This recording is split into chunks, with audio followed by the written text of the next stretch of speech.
Olá, queridas irmãs, queridos irmãos. Começamos mais um programa, O Espírito da Letra, analisando a obra do Espírito André Luiz, através da mediunidade de Francisco Cândido Xavier. O livro que estamos tratando, você já sabe, é a Evolução em Dois Mundos. Hoje iniciaremos o capítulo 17. Portanto, agora nós vamos dar início ao capítulo que vai falar sobre a mediunidade e o corpo espiritual. E, como costumamos fazer, nós vamos começar a leitura através do resumo. Fazemos um breve resumo de cada subtítulo e assim fica mais fácil da gente entender o núcleo do que André Luiz está falando nesse tópico. Então agora, acompanhe comigo a leitura deste primeiro subtítulo. Vamos lá. O título que estamos tratando aqui é A Aura Humana. André Luiz, neste trecho, explica que todos os seres vivos possuem uma estrutura esférica, como se fosse um campo, uma bola de energia, que emana essa energia, ela nasce das radiações celulares, constituindo verdadeiro tecido de força. O homem, neste contexto, não é? Nele, no homem, esse halo energético é bem mais complexo. Porque você está vendo que André Luiz fala que esta atmosfera existe em todos os seres vivos, como consequência natural das células. Porém, no homem, esse halo, este campo, ele é bem mais complexo. E é um campo fotossensível, ou seja, a luz muda constantemente, ela é muito facilmente alterável pela expressão daquele que está representando o núcleo desse campo, esse campo elétrico. E neste campo fotossensível é onde ficam plasmados os pensamentos e os sentimentos. Ele é conhecido como corpo vital ou duplo etérico, uma cópia luminosa da criatura. Por ela, o pensamento circula e se reflete, mostrando o estado íntimo do ser e sua evolução.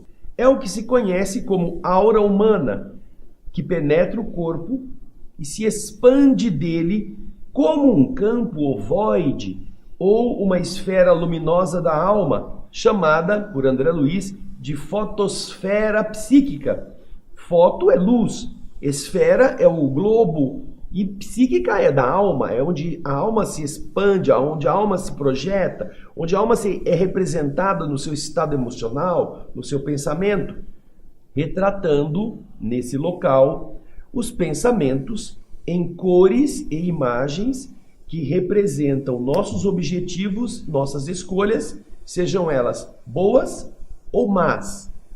E você está vendo aí que nós temos um vídeo, nós já apresentamos esse vídeo lá no começo dos nossos estudos, e eu vou mostrar para você em imagem, uma imagem muito bem organizada, muito bem feita pelo Instituto Brasileiro de Benemerência e Elevação do Ser, o IBS.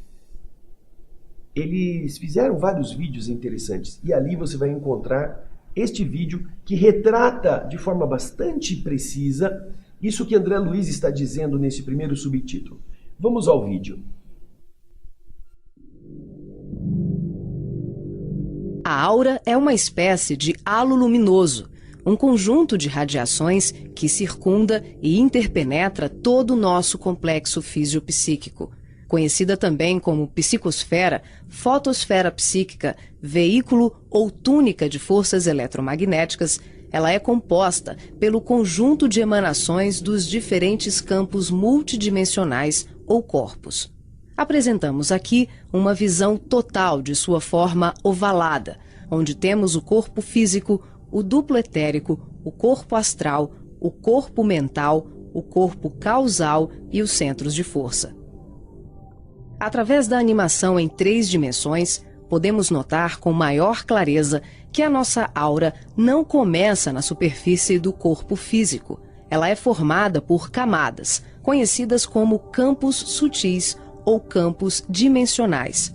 O corpo físico é a parte mais interna do nosso complexo. As camadas mais externas e sutis revestem e interpenetram todas as estruturas das camadas mais densas. O corpo mental envolve o corpo astral, o duplo etérico e o corpo físico. Na cor amarela, vemos a aura mental, de cor rosa, a aura astral, e na cor azul, o duplo etéreo. Essa atmosfera fluídica envolve todo o nosso sistema físico, revestindo os órgãos, tecidos e células com energias vitais, astrais e mentais. Dessa forma, o pensamento circula por todos os escarninhos do nosso sistema orgânico e psíquico. Na medida em que pensamos, automaticamente alteramos o nosso campo celular. Todos os estados de bem-estar ou de enfermidade são consequências dos conteúdos mentais e emocionais. Sua multiplicidade de cores, suas formas e alterações, quando analisadas e estudadas, podem indicar os estados de saúde e emocional do ser humano. Veja que interessante, porque em imagens nós temos bastante informação. E depois de nós termos visto isso, vamos ver aquilo que André Luiz escreveu no original. Acompanhe comigo os slides do texto do livro, A Aura Humana. Vamos lá. Considerando-se toda célula que está viva, que está em ação, como uma unidade que tem essa vitalidade, como se fosse um motor microscópico, em conexão com a usina da mente, é claramente compreensível que todas as agregações celulares emitam radiações e que essas radiações se articulem através de sinergias, de associações funcionais, a se constituírem de recursos que podemos nomear como tecidos de força em torno dos corpos que as exteriorizam. Todos os seres vivos, por isso, dos mais rudimentares aos mais complexos, se revestem de um halo energético, que lhes corresponde à própria natureza deles. No homem, porém, semelhante projeção surge, aparece, se demonstra profundamente enriquecida e modificada pelos fatores do pensamento contínuo que o homem já desenvolveu, que, em se ajustando às emanações do campo celular, este pensamento contínuo, modelam nele, ao derredor da personalidade, o conhecido corpo vital ou duplo etéreo. Alguns chamam de duplo etérico, de algumas dessas escolas espiritualistas, é o nome que eles dão, que é uma duplicata mais ou menos radiante da pessoa, da criatura. Nas reentrâncias e ligações sutis dessa túnica eletromagnética de que o homem se reveste, do que o homem se entraja, circula o pensamento, colorindo essa túnica com as vibrações e imagens de que se constitui, aí exibindo em primeira mão as solicitações, os anseios e também os quadros que o pensamento, que o homem improvisa antes de emiti-los no rumo dos objetos e das metas que ele propõe atingir, que ele está demandando. Então é um campo onde nosso primeiro pensamento começa a aparecer. Antes que a gente ponha a mão à massa, antes que a gente vá fazer aquilo dar certo, mas ele já fica plasmado neste campo, nessa túnica de energia luminosa. Continua André Luiz nos explicando. Nesse local aí, nós temos, nessa conjugação de forças físico, químicas e mentais, a aura humana, própria de cada indivíduo, interpenetrando o indivíduo, entrando nessa região densa do corpo, ao mesmo tempo que parece sair dele à maneira de um campo ovoide. Não obstante, ser um pouco irregular. Ela não é um ovoide perfeito, ele tem uma expansão, vai mais para um lado ou menos para o outro. Valendo por espelho, tendo como essa função, sendo um espelho sensível, onde os estados da alma se estampam com sinais característicos e em que todas as ideias se mostram, se evidenciam, plasmando telas vivas quando perduram em vigor e semelhança, como um cinematógrafo comum, como o aparelho que projeta imagens. Quando essas imagens perduram, quando elas se sucedem, aquilo ganha vida, também como é o cinema. Aí ele continua explicando. Fotosfera psíquica, entretecida, construída de elementos dinâmicos, que é a definição que ele faz a respeito desse estado vibratório, Ela é construída desses elementos e atende a essa variação cromática, essa variação de cores, de acordo com a onda mental que emitimos. E demonstra, nos retrata todos os pensamentos em cores e imagens que nos respondem aos objetivos, a escolhas enobrecedoras ou deprimentes. Nossos sonhos, nossos projetos e nossas decisões ficam plasmados aí em colorações, em imagens, em movimento.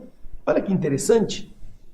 Aqui vemos aquela descrição que foi feita no vídeo e que o resumo também trouxe para você de uma forma mais mastigada. André Luiz está explicando exatamente que em nossa volta plasmam em imagens os nossos pensamentos, nossos sentimentos. Já pensou se a gente fosse filmado? Quando você encontra aquela amiga ou aquele amigo que você não gosta, que você acha antipático, que você fala mal pelas costas, mas que quando você encontra, oi amigo, que saudade, sabe aquela conversa? Já pensou se tivesse sendo feito um filminho da nossa imagem em volta de nós? Você com aquela cara de demônio, desgraçado, você não presta, seu vagabundo, e aquele sorrisinho falseta. Amigo, ai amiga, que bom, saudade de você. Seria... E nós vamos ver isso, hein? Nós vamos ver essa situação acontecendo quando a gente sair da Terra, não é mesmo? Então, esse foi o primeiro subtítulo. Agora nós vamos para o subtítulo Mediunidade Inicial. Ele vai nos explicar coisas muito interessantes a respeito desta existência deste campo e como é que pode surgir esse fenômeno chamado mediunidade inicial. Vamos ao resumo. Desse campo energético, como uma plataforma pessoal que se comunica com todos os campos eletromagnéticos, ferramenta do espírito. Então você vê, a plataforma nesse campo energético é a ferramenta que o espírito utiliza. Nós somos vistos e somos examinados pelos espíritos superiores, somos sentidos e reconhecidos pelos espíritos que estão no nosso nível evolutivo e somos temidos e hostilizados ou amados e ajudados por espíritos inferiores a nós. Então, todos estes tipos de espíritos identificam em nós o que nós estamos sentindo, pensando e querendo. Os superiores nos ajudam, os que estamos no mesmo padrão se sintonizam em ideias semelhantes, e os que estão abaixo de nós ou nos odeiam, ou nos admiram, nos endeusam. Porque eles estão vendo nossa estrutura vibratória. Continua o resumo. É nessa couraça vibratória que teve início espontaneamente o processo de intercâmbio, de troca, conhecido como mediunidade. É nesse campo que a mediunidade começa a se improvisar, começa naturalmente a existir. Consciências boas atraíam espíritos bons, que ajudavam aqueles a se elevarem. Então, espíritos bons eram atraídos pelas pessoas de consciências boas, pelos espíritos vibratoriamente falando em sintonia. Enquanto que os homens rebeldes, aqueles difíceis, aqueles que não aceitavam a lei divina, aliciavam entidades igualmente rebeldes, atraídas por esse campo magnético, estabelecendo então a polarização. A polarização quer dizer a colocação em dois polos, o bom e o mal, a luz e a treva. Então está aí, estabelecendo a polarização entre bem e o mal, entre a luz e a sombra. Com isso, as ondas do pensamento se atraíam em razão da frequência, da natureza e objetivo, formando-se núcleos de progresso para uns e também campos de troca entre almas estacionárias. Uns progrediam porque também estavam envolvidos por bons espíritos que os queriam ajudar, enquanto que outros estavam reunidos em campos onde eles trocavam essas informações, de ficarem parados, de não quererem mudança, de usufruírem das mesmas situações de dependências. Então ele está dizendo, olha, formavam então núcleos de progresso para uns e campos de troca entre almas estacionárias, representados, no primeiro caso, por institutos, colônias espirituais de trabalho positivo, e no segundo caso, campos umbralinos e associações trevosas, estabelecendo obsessões lamentáveis, ampliando-se em crimes ou enfermidades mentais variadas. Foi por isto, foi dessa maneira, a intuição, aquilo que foi atração energética, através da intuição, ela foi a primeira forma de troca mediúnica, valendo-se, seja da proximidade entre criaturas afins, seja a distância, através do trabalho da telementação, que é a emissão mental de longe, através da projeção da força mental, como acontece modernamente nas ondas do rádio e da televisão. Com isto, nós observamos que André Luiz está explicando essa maneira de algo que estava naturalmente como consequência da expansão eletromagnética das células, criando um campo eletromagnético luminoso e sensível, fazendo com que os outros percebessem e fossem em busca daqueles que estão demonstrando suas necessidades ou seus esforços. E quando isso acontece, e isso acontece na nossa vida, você observa uma pessoa e esta pessoa apresenta-se com uma roupa. Vamos imaginar que você tenha um grupo de homens ou mulheres vestidos normalmente, com roupas comuns. Você não sabe quem eles são. Porém, você observa que um deles apresenta um lenço com um símbolo pendurado no pescoço. Você conhece aquele símbolo?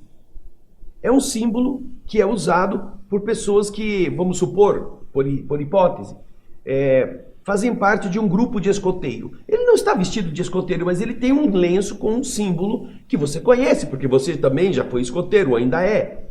Então você, dentre todos os que estão lá, essa pessoa você sabe que parece ter uma ligação com o escotismo. Então você vai devagarzinho, cumprimenta todo mundo, chega nela, que lenço legal esse, como que você conseguiu? Ah, não, meu irmão é escoteiro, ou eu frequentei o escotismo quando eu era mais novo. Ah, que bacana, você é escoteiro. Pronto, você estabelece o quê?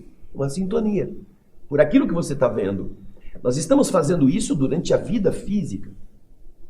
E não só no escotismo, com roupas ligadas a religiões, com maneiras de vestir. Quantas vezes você não vê uma pessoa passeando pelo shopping e pelo modo de ela se trajar, você diz, essa pessoa deve ser evangélica, Porque naturalmente os evangélicos não cortam o cabelo, ficam com o cabelo comprido, fazem aqueles virotes na cabeça, andam de saia, as mulheres andam de saia.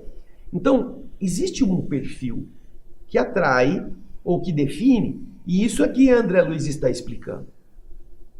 Nessa mediunidade, isso aconteceu de forma natural. Você, quando vê uma pessoa com o lenço do escotismo, ou quando você vê uma pessoa com um determinado traje, que você conhece mais ou menos, intuitivamente você pensa, opa, intuir, vai dentro de você. Essa pessoa deve ser daquela agremiação. Então, você percebe que isto gera a afinidade, gera um interesse. Ou então você se afasta, porque você não gosta daquilo. Por isso que este campo vibratório produziu exatamente essa polarização. Os que tinham interesses positivos se reuniam, e os que não tinham, os que tinham interesses negativos, também. Agora nós vamos ver o texto do André Luiz. Vamos lá. Mediunidade inicial. A aura é, portanto, a nossa plataforma onipresente em toda comunicação com os caminhos alheios. Antecâmara, ferramenta, antecâmara, o escritório do espírito. Ali ele chega com esses recursos dessa plataforma para poder comunicar-se, que é a antecâmara do espírito em todas as nossas atividades de intercâmbio com a vida que nos rodeia, através da qual nós somos vistos e examinados pelas inteligências superiores, somos sentidos e reconhecidos pelos nossos afins e somos temidos e hostilizados ou amados e ajudados pelos irmãos que caminham em posição inferior à nossa. Isso porque exteriorizamos de maneira invariável o reflexo de nós mesmos nos contatos de pensamento a pensamento, sem necessidade das palavras, para as simpatias ou as repulsões fundamentais. É através dessa couraça, dessa armadura vibratória, uma espécie de carapaça fluídica, em que cada consciência constrói o seu ninho ideal, que começaram todos os serviços da mediunidade na Terra, considerando-se a mediunidade como uma faculdade, um atributo do homem encarnado, para se corresponder com os homens liberados do corpo físico. Essa obra de troca, de permuta, no entanto, foi iniciada no mundo sem qualquer direção consciente, porque, pela natural apresentação da própria aura, os homens melhores atraíram para si os espíritos humanos melhorados, cujo coração generoso se voltava compadecido para a esfera terrena, auxiliando os companheiros da retaguarda. E os homens rebeldes à lei divina aliciaram, atraíram a companhia de entidades da mesma classe, transformando-se em pontos de contato entre o bem e o mal, ou entre a luz e a sombra, que se combatem na própria terra. Pelas ondas de pensamento, a se enrolarem, a se misturarem umas sobre as outras, segundo a combinação de frequência e trajeto, natureza e objetivo, encontraram-se as mentes semelhantes entre si, formando núcleos de progresso em que homens nobres assimilaram as correntes mentais dos espíritos superiores para gerar trabalho edificante e educativo, ou originando processos vários de associação, de simbiose, em que almas estacionárias se prenderam mutuamente, desafiando inutilmente os imperativos da evolução e estabelecendo obsessões lamentáveis, a se ampliarem sempre novas nas teias do crime ou na causa complexa das enfermidades mentais. A associação para o bem ou para o mal.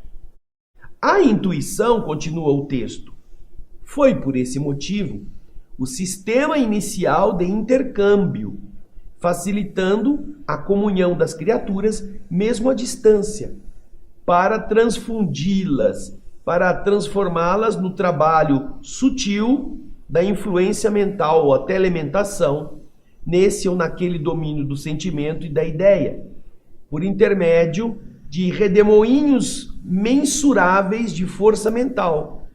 Assim como na atualidade, o redemoinho eletrônico transmite em aparelhos especiais a voz ou a figura de pessoas ausentes, em comunicação recíproca na radiotelefonia e na televisão. Então aqui nós temos aquela explicação, e é interessante você pensar o seguinte: quando ele fala de mediunidade iniciante, nós não estamos falando da mediunidade hoje, não estamos falando da mediunidade do século XIX, nós estamos falando dos primeiros contatos humanos, lá pouco depois da caverna, quando essa intuição, já existindo o campo eletromagnético, ela podia já captar e emitir esses sinais. Lá no capítulo 5º, nós vemos, ou capítulo 6º, a parte final, nós vemos aquela explicação de André Luiz, falando exatamente sobre a emissão. Capítulo 6º. Quando o homem, ele venceu as etapas do hominídeo e se transformou em homem do paleolítico, com o pensamento contínuo, depois de 15 milhões de séculos, ou 1 bilhão e 500 milhões de anos, ao estabelecer-se assim como ser pensante, mesmo em fase embrionária da razão, ele pôde lançar as suas primeiras emissões de pensamento contínuo para os espaços cósmicos. Ele começou a plasmar e enviar informações para o espaço cósmico. Capítulo 6º, parte final. É exatamente isso. A ação energética e o pensamento produzindo essa atração, fazendo com que já naquela época, mesmo no estado primitivo, começasse a haver a aproximação de entidades no mundo invisível que estivessem no mesmo padrão, seja no bem, seja no mal. Interessante, não é mesmo? Vamos agora para o subtítulo Sono e Desprendimento. Neste subtítulo realça-se aqui a etapa do descanso físico, o sono, não é? Possibilitando o recarregamento das células corporais e permitindo ao espírito certa liberdade em relação à matéria. Informa André Luiz que esse processo foi sendo repetido e foi sendo automatizado ao longo dos milhares de anos, após a aquisição do pensamento contínuo pelo espírito, que aprendeu, graças à separação definitiva, a morte física, porque nós íamos e voltávamos, com essa separação definitiva, o homem foi treinando, graças a esse despertamento ou desse desprendimento parcial, desprendimento total, aliás, ele foi treinando a sua capacidade de realizar esse desprendimento parcial durante o sono. Então, se na morte o corpo vencia a sua etapa de vida e o espírito era libertado para voltar definitivamente ao plano espiritual, ele saía e voltava. O que acontece aqui é que, graças a esse processo, ele passou a perceber que durante a matéria adormecida, durante o período de sono, o espírito podia sair também. Só que ele voltava. Ele começou então a treinar, a automatizar esse processo de sair e voltar, que é o que ele está explicando agora. Vamos voltar lá no nosso resumo, vamos ver. E ele percebeu então que era possível realizar o desprendimento parcial do perispírito durante o sono, mantida a ligação com o corpo físico, através dos chakras, e não rompendo para sempre, como era a morte. No princípio, quando isso começou a acontecer, a alma não se afastava muito para longe do corpo, permanecendo nos arredores deste corpo, como se fosse o cavaleiro que desce do cavalo, para que este se alimente no pasto, ou que este também descanse, enquanto ele, cavaleiro, repousa junto do cavalo, pensando nos seus problemas, nas suas inquietações, nas suas necessidades e nos seus desejos. Esse foi o processo do desprendimento que o sono possibilitou parcialmente para que o espírito pudesse perceber que ele está vivo, que não precisa morrer o corpo, ele pode sair e pode voltar.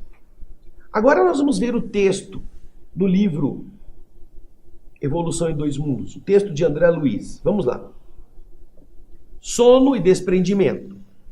É importante, contudo, ressaltar que, em se iniciando a criatura na produção do pensamento contínuo, o sono adquiriu para ela uma importância que a consciência, em processo evolutivo, até ali não havia conhecido. É preciso descansar, porque o pensamento contínuo cansa a mente. As células ficam extenuadas. Então, dormir é importante. Usado instintivamente pelo elemento espiritual como um recurso reparador no refazimento das células em serviço, esse estado fisiológico, o sono, acarretou novas possibilidades de realização para todos aqueles que se consagrassem a um trabalho mais amplo de desejar e mentalizar. O homem está aprendendo a fazer isso, a querer e a criar ideias. Então a todos estes, o sono possibilitou um momento de inovação quando sai do corpo. Ele continua explicando aí. Desejando livrar-se do cansaço físico, após determinada cota de tempo, no esforço da vigília diária e, por isso mesmo, entregue ao relaxamento muscular, o homem operante, o homem indagador, adormecia com aquela ideia fixada nos serviços da sua preferência, nos serviços da sua predileção. Amadurecido para pensar e lançando de si a substância de seus propósitos mais íntimos, ensaiou pouco a pouco, tal como ele havia aprendido devagarzinho, o desprendimento definitivo, né? Quando ele aprendeu a desprender-se definitivamente nas operações da morte, ele foi ensaiando o desprendimento parcial agora, a saída do corpo sutil durante o sono, desenfaixando-se, libertando-se do veículo de matéria mais densa, o corpo de carne, embora sustentando-o. Apesar dele estar fora, ele mantinha o corpo aquecido, o corpo vitalizado, ligado a ele, ao espírito, por laços fluídico-magnéticos, que se dilatavam levemente dos plexos daqueles centros de força e, com mais segurança ainda, saíam da fossa romboide, que é onde se localiza o diencéfalo, lá no interior do cérebro. Iniciado o processo de sonolência, com as reações motoras empobrecidas e impondo mecanicamente a si mesma o descanso temporário para auxiliar as células esgotadas pela tensão do pensamento, isto desde as eras remotas em que o pensamento pôde ser articulado com fluência e continuidade, a mente permanece através do corpo espiritual, na maioria das vezes, justaposta, grudada ali ao veículo físico, à maneira de um cavaleiro que repousa ao pé do animal de que necessita para a travessia de grande região, em complicada viagem, dando-lhe oportunidade ao animal para que se recupere e possa comer, possa pastar, enquanto que ele, o cavaleiro, se recolhe ao próprio íntimo, ensimesmando-se, meditando sobre si mesmo, para refletir ou imaginar de conformidade com seus problemas e inquietações, necessidades e desejos. Olha que interessante. Ele está treinando então sair do corpo. Já aprendeu que a morte rompe os laços, mas que durante o sono os laços ficam mais tênues, a matéria está descansando, ele pode sair e manter a ligação. Agora a gente vai para o subtítulo Aspectos do Desprendimento. Vamos lá, ele vai aprofundar essa ideia. No sono, a mente plasma as ideias que nutre produzindo o quê? Os sonhos. Lembram das imagens que ficam plasmadas no perispírito? Então, se o indivíduo está com a mente pensante, desejando realizar, isso vai ficar plasmado. Então, no sono, a mente plasma as ideias que nutre, produzindo sonhos agradáveis, em que retira da memória o conteúdo dos seus desejos. Ele está se lembrando, eu quero isso, eu quero aquilo, eu tenho vontade. Então, isso plasma-se e ele se lembra no sonho dessas buscas, preparando-se para a concretização daquilo que no íntimo ele deseja mesmo. Isso se faz ao mobilizar os recursos ópticos do seu centro coronário. O nosso chakra coronário, aquele que fica no alto da cabeça, ele possui uma capacidade de visualização muito grande. Então, o recurso óptico do centro coronário é usado através dessa visão superior contida no diencéfalo, que é capaz de ver os pensamentos que surgem no seu íntimo.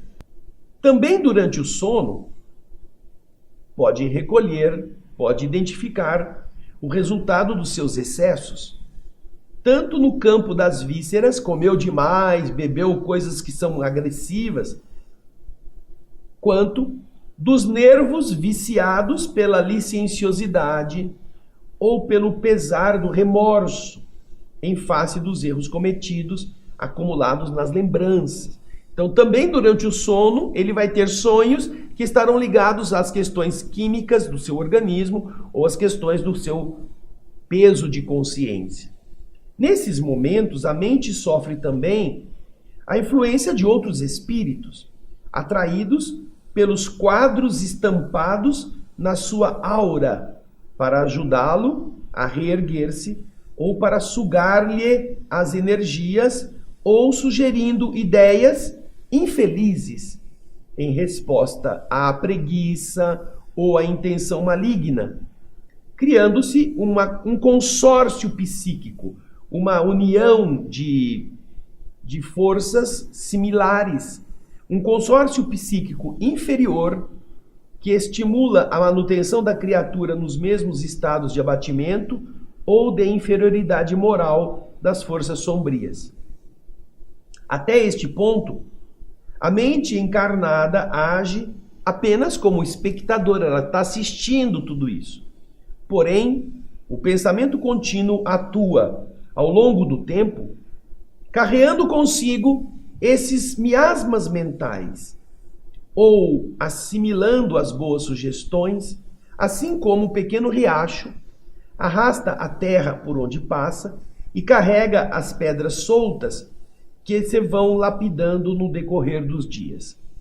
Com a repetição das experiências do sono, o perispírito vai lentamente descortinando novos caminhos e aprende a conduzir melhor sua corrente mental através dessa parcial liberação da matéria. Agora nós vamos para o texto original, aspectos do desprendimento. Acompanhe a leitura. Dessa forma, aliviando o controle sobre as células que a servem no corpo carnal, a mente se volta no sono para o refúgio de si mesma, plasmando na onda constante de suas próprias ideias as imagens com que ela se satisfaz, nos sonhos agradáveis, em que retira, em que saca da memória a essência de seus próprios desejos, fortalecendo-se na antecipação ou na antecipada contemplação dos painéis ou situações que ele deseja concretizar. Para isso, ele mobiliza os centros do núcleo da vida superior, no diencéfalo, de vez que aí as qualidades essenciais, essencialmente ópticas, do centro coronário lhe acalentam no silêncio do desnervamento, do relaxamento físico. O corpo já não está mais atento, está descansando. Ele possibilita que durante esse estado, no silêncio do desnervamento transitório, todos os pensamentos que lhe emergem do seio possam ser plasmados, possam ser visíveis. Noutras ocasiões, no mesmo estado de isolamento, de solidão, do sono, recolhe no curso desse descanso os resultados dos seus próprios excessos, padecendo a inquietação, a perturbação das vísceras ou dos nervos injuriados, dos nervos agredidos pela sua rendição à licenciosidade, à depravação, quando não seja o asfixiante pesar do remorso por faltas cometidas, cujos reflexos absorvem do arquivo em que se lhe amontoam as próprias lembranças. Numa e em outra condição, todavia, é a mente suscetível à influenciação dos desencarnados que, evoluídos ou não, lhe visitam o ser, atraídos pelos quadros que se lhe filtram da aura, que aparecem no seu entorno, ofertando-lhe auxílio eficiente quando se mostra inclinada à elevação de ordem moral, ou sugando-lhe as energias e assoprando-lhe sugestões infelizes quando, pela própria ociosidade ou intenção maligna, adere ao consórcio psíquico de tipo aviltante, de tipo humilhante, que lhe favorece a estagnação na preguiça ou a envolve nas obsessões viciosas, pelas quais se entrega a temíveis contratos ou contatos com as forças sombrias. Mas, dessa posição de espectador à função de agente, ele está assistindo e pode passar à função de quem atua, existe apenas um passo. O pensamento contínuo, em fluxo incontrolável, desloca-lhe a organização celular do perispírito, à maneira do córrego que, em sua passagem, desarticula a gleba, desarticula a terra em que desliza todo um rosário de seixos, de pedras. E assim como os seixos, essas pedras soltas, seguem na direção da corrente, se lapidando no curso dos dias, o corpo espiritual acompanha, de início, o impulso da corrente mental que por ele extravasa, conscienciando-se muito vagarosamente no sono que lhe propicia a meia libertação. Ele vai então tomando conhecimento, e aí começa a perceber outros caminhos, outras possibilidades. Então, esse é o caminho natural dessa ligação da mediunidade com o corpo perispiritual. O sono é uma dessas portas tão importantes para gerar toda esta conexão do ser com ele mesmo e do ser com os outros que estão à sua volta. Nós não terminamos o capítulo. No próximo programa nós vamos para a segunda parte dele. E eu espero que você possa estar acompanhando e possa também desfrutar das belezas que André Luiz nos apresenta nessa obra tão profunda e tão cheia de revelações. Eu aguardo muito por você no próximo programa. Obrigado pela sua audiência, pelo seu carinho. Até lá e muita paz.